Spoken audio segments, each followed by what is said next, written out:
नमस्कार विद्यार्थियों, श्री महावीर शिक्षण संस्थान के ऑनलाइन यूट्यूब चैनल पर आप सभी का हार्दिक स्वागत है, अभिनंदन है। प्यारे विद्यार्थियों, सर्वप्रथम भाई बहनों का पवित्र त्योहार रक्षाबंधन पर आप सभी विद्यार्थियों को मेरी ओर से ढेर सारी हार्दिक शुभकामनाएं। प्यारे विद्यार्थियों, हिंदी अनिवार्य में व्याकरण के टॉपिक में हम चर्चा कर रहे थे पद परिचय की, कि पद परिचय क्या है, किसे कहते हैं। प्यारे विद्यार्थियों, पिछले वीडियो में हमने पद परिचय के बारे में संज्ञा शब्द का पद परिचय पढ़ लिया था।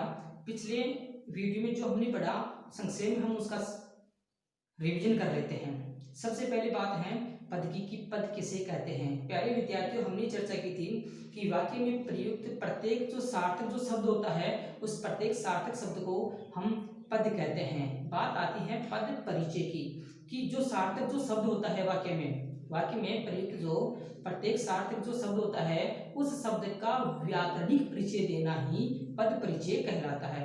व्याकरणिक परिचय से मतलब है उस पद का भेद बताना, यानी उस शब्द का भेद बताना, उस शब्द का लिंग बताना, वचन बताना, कारक बताना और क्रिया के साथ संबंध बताना। इसे कहते हैं व्याकरणिक परिचय, यानी कि पद परिचय। तो इस प्रकार से हम पद का यानी कि शब्द का परिचय करते हैं, उसे हम कहते हैं पद परिचय। इसके अलावा प्यारे विद्यार्थियों, हमने चर्चा की थी कि पद के दो भेद होते हैं। पद के कितने भेद होते हैं? दो भेद होते हैं। एक तो होता है विकारी और दूसरा होता है अविकारी। पदों के भेदों की चर्चा हमने की थी, एक विकारी और दूसरा अविकारी। जैसा कि मैंने आपको बताया था कि विकारी अर्थात जिसमें विकार उत्पन्न होता है। कहने का मतलब यह है कि जिसमें किसी प्रकार का जैसे लिंग, वचन, कारक, काल इनके अनुसार परिवर्तन हो सकता है, उसे हम विकारी शब्द कहते हैं। अविकारी जिसमें किसी प्रकार का कोई विकार उत्पन्न नहीं होता है, जैसे कारक, लिंग, वचन, काल, कारक का इन पर कोई प्रभाव नहीं पड़ता, कोई असर नहीं पड़ता, अर्थात ये परिवर्तन नहीं होते। ऐसे शब्दों को हम अविकारी या अव्यय पद कहते हैं। अविकारी पदों को हम अव्यय पद भी कहते हैं। देखो, हम एक एक ध्यान से और जो है इनके बारे में चर्चा कर लेते हैं। जैसे मैं आपके सामने एक शब्द लिख रहा हूँ, मैंने पदों के भेद बताए थे आपको। मैंने आपको पदों के भेद बताए थे, एक था विकारी और दूसरा था अविकारी। अविकारी जिसको अव्यय पद भी कहते हैं। एक एक ध्यान के माध्यम से हम और जो है इसके बारे में जो है समझ लेते हैं। जैसे मैं एक शब्द लिखूं छात्र। अब मैंने आपको बताया था कि विकारी शब्द वो शब्द होते हैं जिनका लिंग, वचन, काल, क्रिया का प्रभाव पड़ता है और उनमें परिवर्तन हो सकता है। जैसे ये छात्र जो शब्द है, हम अब इसका जो है बहुवचन भी बना सकते हैं, छात्रा बना लिया हमने। अगर हम बात करें, ये लिंग जो है परिवर्तन कर सकते हैं, छात्र का इसलिए क्या हो गया छात्रा। अगर हम वचन परिवर्तन की बात करें तो हम एक वचन से बहुवचन बना सकते हैं, अर्थात इन शब्दों में परिवर्तन हो सकता है। इन शब्दों में, विकारी शब्दों में क्या हो सकता है? परिवर्तन हो सकता है, और अविकारी शब्दों में कोई परिवर्तन नहीं होता है। जैसे एक उदाहरण हम देखते हैं, जैसे मैंने लिखा एक शब्द, जैसे तेज। मैंने एक शब्द लिखा तेज। अब इस तेज शब्द में हम कोई परिवर्तन नहीं कर सकते, ये जैसा है वैसा का वैसा ही बना रहेगा। इसका कोई तेजी, तेजा या तेजो ऐसा हम कोई भी परिवर्तन नहीं कर सकते। क्यों नहीं कर सकते? क्योंकि ये शब्द या ये पद अविकारी हैं, अव्यय हैं। जैसे मैं एक उदाहरण लिखूं, जैसे बालक तेज बोलता है, बालक तेज बोलता है, तो ये जो तेज शब्द है वो अविकारी है, अव्यय है। हम इस तेज शब्द में कोई परिवर्तन नहीं कर सकते, तो ये हो जाएगा अविकारी शब्द। प्यारे विद्यार्थियों, यहाँ तक बात आपके समझ में आ गई होगी। इसके बाद में मैंने आपको बताया था कि विकारी शब्द के 4 प्रकार मैंने आपको बताए थे। विकारी शब्द के कितने प्रकार मैंने आपको बताए थे? 4 प्रकार बताए थे, जिसमें पहला था संज्ञा, दूसरा था सर्वनाम, तीसरा विशेषण और चौथा क्रिया। ये विकारी पदों के मैंने आपको भेद बताए थे। अविकारी पदों के बारे में मैंने आपको बताया था कि इसके भी 4 भेद होते हैं। पहला है क्रिया विशेषण,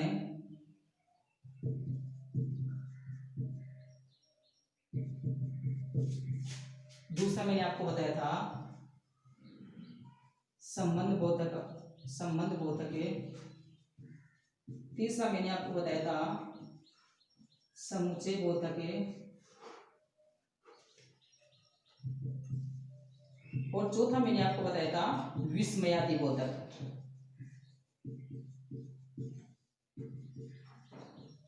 विस्मयादि बोधक। इस प्रकार से मैंने विकारी और अविकारी के मैंने आपको चार चार भेद बताए थे। पहले विद्यार्थियों विकारी शब्दों में हम ये संज्ञा जो बिंदु हैं ये कंप्लीट पढ़ लिया था कि संज्ञा किसे कहते हैं, संज्ञा के कितने भेद होते हैं, भेदों की परिभाषा के बारे में भी हमने चर्चा कर ली थी और इसके बारे में हमने 2-3 उदाहरण भी देख लिए थे। एक प्रश्न मैंने आपको गृह कार्य के रूप में दिया था, वो प्रश्न देखो कौन सा है और हम उस प्रश्न को किस प्रकार से हल करेंगे। आपने भी जो है घर पर जो है प्रयास किया होगा।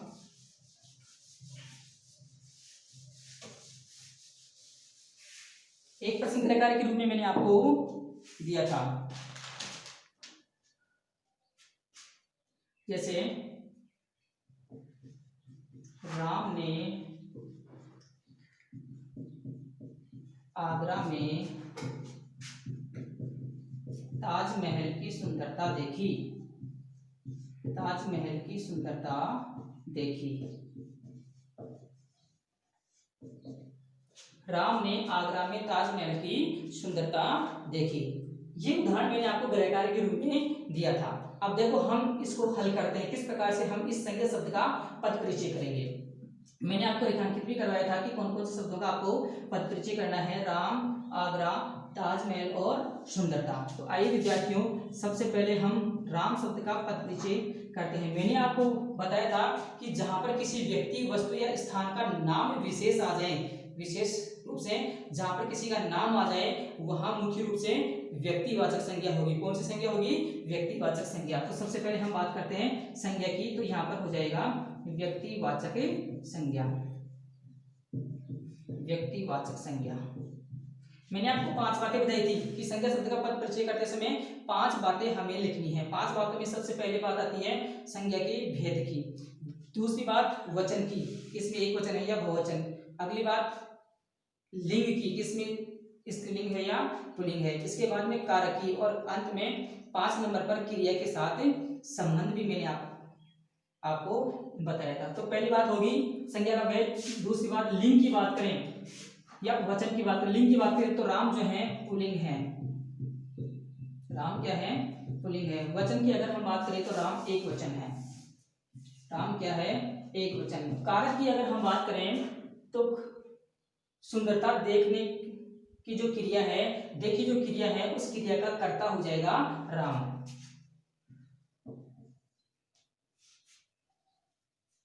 सबसे पहले हम बात करेंगे कारक की, कर्ता, कारक, और इसके बाद में देखी क्रिया का कर्ता हो गया और राम। इस प्रकार से हम राम शब्द का पद परिचय करेंगे। इसके बाद में दूसरा शब्द था हमारे पास में आगरा। आगरा देखो एक स्थान विशेष का नाम है। आगरा एक शहर का नाम है। आगरा क्या है? एक शहर का नाम है। इसलिए यहाँ पर भी कौन सी संज्ञा हो जाएगी? व्यक्तिवाचक। व्यक्तिवाचक संज्ञा। लिंग की बात करें आगरा पुल्लिंग है। वचन की बात करें एक वचन। अब इसके बाद में हम बात करेंगे कारक की। अब देखो यहाँ पर देखो कारक चिन्ह, हम कारक चिन्ह से भी पहचान कर सकते हैं। देखो वाक्य में यहाँ पर एक कारक चिन्ह है जिसे हम प्रसर्ग भी बोलते हैं, में। और में का कारक कौन सा है? अधिकरण। में पेपर। में कारक चिन्ह का कारक है अधिकरण कारक। अधिकरण में पेपर, अधिकरण कारक। इसके बाद में बात आएगी संबंध। इसके बाद में बात आएगी संबंध। तो देखिए जो क्रिया है उसका अधिकरण कारक, या हम यूं कहें स्थान विशेष। देखी क्रिया का स्थान। देखी क्रिया का स्थान, अर्थात ताजमहल कहाँ है? आगरा में। तो आगरा क्या हो गया? एक स्थान विशेष हो गया। इसके बाद में हम बात करते हैं आगे ताजमहल की। ताजमहल यहाँ पर एक महल का, यानी कि हम बात करें कि इमारत का नाम है, केवल महल नहीं है। अगर महल होता तो महलों की जाति होती है, महल जातिवाचक में हो जाता है, लेकिन यहाँ पर ताजमहल है, एक विशेष इमारत का नाम है, एक विशेष महल का नाम है, इसलिए यहाँ पर भी व्यक्तिवाचक संज्ञा हो जाएगी। व्यक्तिवाचक संज्ञा। ताजमहल हम बात करें लिंग की तो पुल्लिंग, और ताजमहल एक ही है, यहाँ पर एक वचन। अब बात आती है कारक की। अब देखो इसके आगे कोई कारक चिन्ह है क्या? देखो की, संबंध काके की रारेरी, तो इसमें कारक कौन सा हो जाएगा? संबंध कारक हो जाएगा। कारक कौन सा हो जाएगा? संबंध कारक हो जाएगा। और देखी जो क्रिया है, देखी क्रिया का संबंध, देखी क्रिया का संबंध, देखी क्रिया का संबंध या देखी क्रिया से संबंध, देखी क्रिया से संबंध। इस प्रकार से हम पद परिचय करेंगे। एक शब्द और रह गया हमारा, कौन सा? सुंदरता।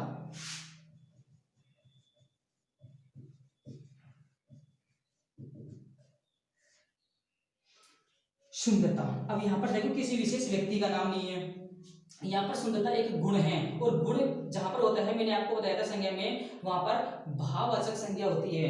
कौन सी संज्ञा होती है विद्यार्थियों? भाववाचक संज्ञा। यहाँ पर संज्ञा परिवर्तित हो रही है, भाववाचक संज्ञा। सुंदरता अपने आप क्या है? एक गुण है, और गुण जहां कहीं भी होते हैं वहां भाववाचक संज्ञा होती है। तो भाववाचक संज्ञा लिंग की अगर हम बात करें तो पुल्लिंग, स्त्रीलिंग, क्योंकि यहाँ पर देखो, यहाँ पर जो क्रिया है वो देखी है, देखी क्रिया जो है वो स्त्रीलिंग है, इसलिए यहाँ पर सुंदरता जो है स्त्रीलिंग है। और वचन की अगर हम बात करें तो सुंदरता एक वचन है, सुंदरता देखी। इसके बाद में अगर हम बात करें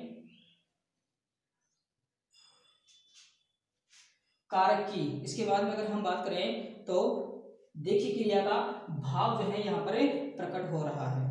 देखी क्रिया का भाव, देखी क्रिया का भाव, ये संबंध हो गया। देखी क्रिया का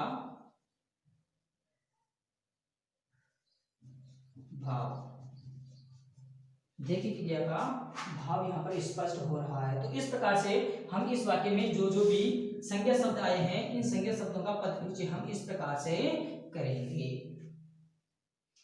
तो मैं आशा करता हूँ विद्यार्थियों कि आपको ये प्रश्न जो है अच्छे से समझ में आ गया होगा। इसके बाद में मैंने आपको बताया था कि विकारी शब्दों में दूसरा जो शब्द है वह है सर्वनाम। संज्ञा के बाद में दूसरा विकारी शब्द कौन सा है? सर्वनाम। तो आगे हम सर्वनाम शब्दों का पद परिचय करेंगे।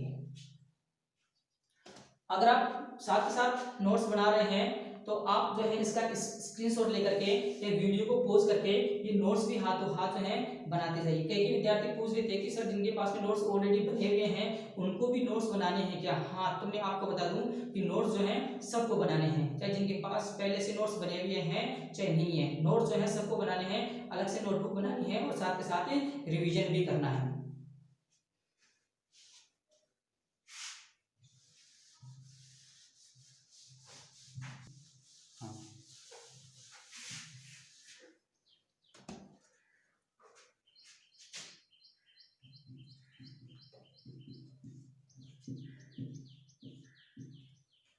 विकारी पदों में दूसरा भेद है सर्वनाम। संज्ञा शब्द का पद परिचय हमने देख लिया। दूसरा जो बिंदु है वो है हमारा सर्वनाम। प्यारे विद्यार्थियों, सर्वनाम शब्द का शाब्दिक अर्थ है सबका नाम। सर्वनाम शब्द जो है दो शब्दों के मेल से बना है, दो शब्दों के मेल से बना है।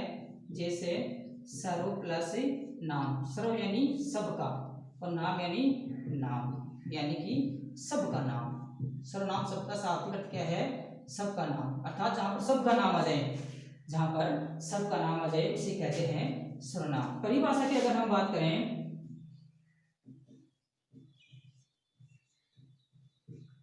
तो संज्ञा के स्थान पर प्रयुक्त होने वाले शब्दों को हम सर्वनाम कहते हैं। संज्ञा के स्थान पर प्रयुक्त होने वाले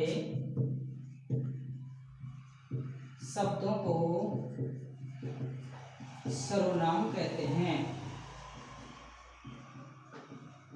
संज्ञा के स्थान पर प्रयुक्त होने वाले शब्दों को सर्वनाम कहते हैं। संज्ञा के स्थान पर प्रयुक्त होने वाले शब्दों को सर्वनाम कहते हैं। ये परिभाषा विद्यार्थियों हमने छोटी क्लासों में बहुत पढ़ी है, आपको शायद याद भी होगी। संज्ञा के स्थान पर प्रयुक्त होने वाले शब्द जैसे कैसे, आपने कभी कोई कहानी पढ़ी होगी, जैसे हम पढ़ते हैं एक राजा था, उसके 2 पुत्र थे, फिर हम लिखते वह बहुत सज्जन था, वह बहुत प्रतापी था। तो जो ये वह जो शब्द हैं वह हम संज्ञा के स्थान पर अर्थात हम राजा के स्थान पर लगाते हैं, क्योंकि हम बार बार एक ही शब्द जो है प्रयोग नहीं करते, राजा राजा राजा। उससे क्या होता है कि साहित्य में उसका महत्व जो है कम हो जाता है, इसलिए हम सर्वनाम शब्दों को काम में लेते हैं। जैसे मैं, वह, यह, तुम्हें,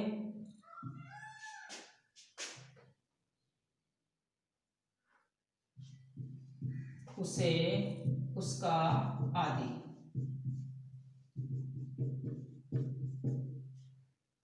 अब इसके बाद में बात आती है सर्वनाम के भेद। प्यारे विद्यार्थियों, सर्वनाम के कितने भेद होते हैं? सर्वनाम के भेद, सर्वनाम के 6 भेद होते हैं। सर्वनाम के कितने भेद होते हैं?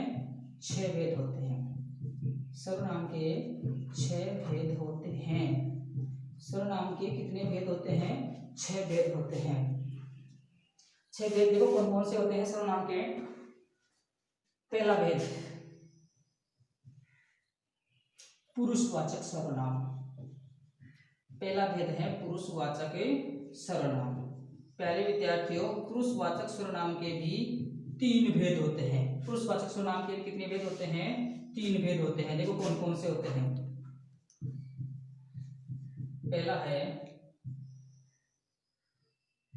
उत्तम पुरुष,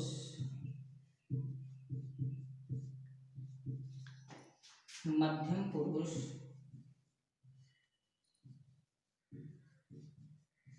तीसरा है अन्य पुरुष। इसके बारे में हम विस्तार से चर्चा करेंगे आगे। दूसरा भेद देखिए, निश्चयवाचक सर्वनाम। निश्चयवाचक सर्वनाम।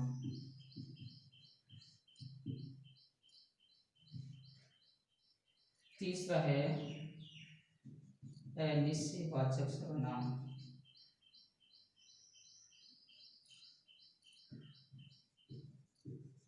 अनिश्चयवाचक सर्वनाम। चौथा भेद है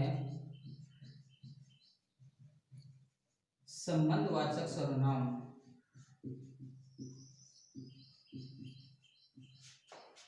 पांचवा भेद है प्रश्नवाचक सर्वनाम। प्रश्नवाचक सर्वनाम। प्रश्नवाचक सर्वनाम। और अंतिम है निजवाचक सर्वनाम।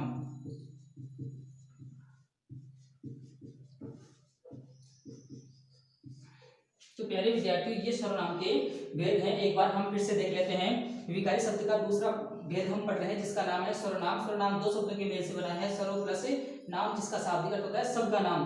परिभाषा की अगर हम बात करें कि संज्ञा के स्थान पर प्रयुक्त होने वाले शब्दों को हम क्या कहते हैं? सर्वनाम कहते हैं। जैसे मैं, वह, तुम, आप, तुम, तुम्हारा, है ना। इस प्रकार से ये सभी शब्द जो हैं सर्वनाम हैं। सर्वनाम के भेद की अगर हम बात करें तो सर्वनाम 6 प्रकार के होते हैं, जिसमें पहला है पुरुषवाचक सर्वनाम। पुरुषवाचक सर्वनाम के 3 भेद होते हैं। पहला है उत्तम पुरुष, दूसरा है मध्यम पुरुष और तीसरा है अन्य पुरुष।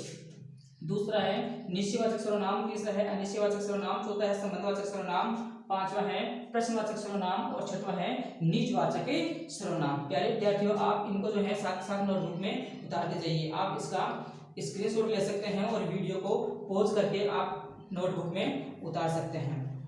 तो आइए हम आगे बढ़ते हैं। इसके आगे हम एक एक सर्वनाम के बारे में पढ़ते हैं, क्योंकि जब तक हम सर्वनाम के बारे में विस्तार से नहीं पढ़ेंगे तब तक हम सर्वनाम शब्दों का पद परिचय नहीं कर सकते। तो प्यारे विद्यार्थियों, हमने सर्वनाम के भेदों की चर्चा कर ली। अब हम एक एक करके इनके भेदों के बारे में चर्चा करते हैं। 1 नंबर पर मैंने आपको बताया पुरुषवाचक सर्वनाम। देखो नाम से स्पष्ट हो रहा है क्या कि जिस सर्वनाम का प्रयोग कहने वाले, सुनने वाले और जिसके बारे में कहा जाए उसके स्थान पर किया जाता है, के स्थान पर किया जाता है। जिस सर्वनाम का प्रयोग करने वाले, सुनने वाले और जिसके संबंध में कहा जाए उसके स्थान पर किया जाता है, उन्हें पुरुषवाचक सर्वनाम कहते हैं। प्यारे विद्यार्थियों, देखो जब कोई बात कही जाती है तब उसमें तीन लोग होते हैं। तीन लोग कौन कौन से? एक तो कहने वाला और सामने सुनने वाला और तीसरा व्यक्ति जिसके संबंध में कहा जाता है, जो वहां उपस्थित नहीं होता है वो कोई तीसरा व्यक्ति होता है। तो उसी के आधार पर जो है पुरुष के तीन भेद जो है बताए गए हैं। पहला है उत्तम पुरुष। आपने संस्कृत में पढ़ा होगा, मैं उत्तम, तू मध्यम और अन्य सब प्रथम। तो जहां पर उत्तम पुरुष होता है वहां पर कौन होता है? बात कहने वाला। बात कहने वाला कौन होता है? उत्तम पुरुष। और उत्तम पुरुष के उदाहरण कौन कौन से हैं? जैसे मैं, हमें, हमारा, हमारी, हमारे, इस प्रकार से ये उदाहरण इसमें आएंगे। और जहां पर ये उदाहरण आएंगे वहां पर कौन सा पुरुष होगा? उत्तम पुरुष। उत्तम पुरुष का मतलब होता है बात को कहने वाला। बात जो कह रहा है उसे हम कहेंगे उत्तम पुरुष। दूसरा पुरुष है मध्यम पुरुष। और मध्यम पुरुष का मतलब होता है बात सुनने वाला, यानी कि सामने वाला व्यक्ति। एक तो है कहने वाला व्यक्ति, वो होता है उत्तम। दूसरे व्यक्ति कौन कह किसे रहा? सामने वाले व्यक्ति को। जो व्यक्ति सामने होता है वो कौन सा हो गया? मध्यम पुरुष, यानी बात सुनने वाला। जिसे तुम, तुम्हारा, आप, आपका, आपकी, ये आप शब्द है, ये आप शब्द निजवाचक में भी आएगा। आप शब्द किस में आएगा? निजवाचक में भी।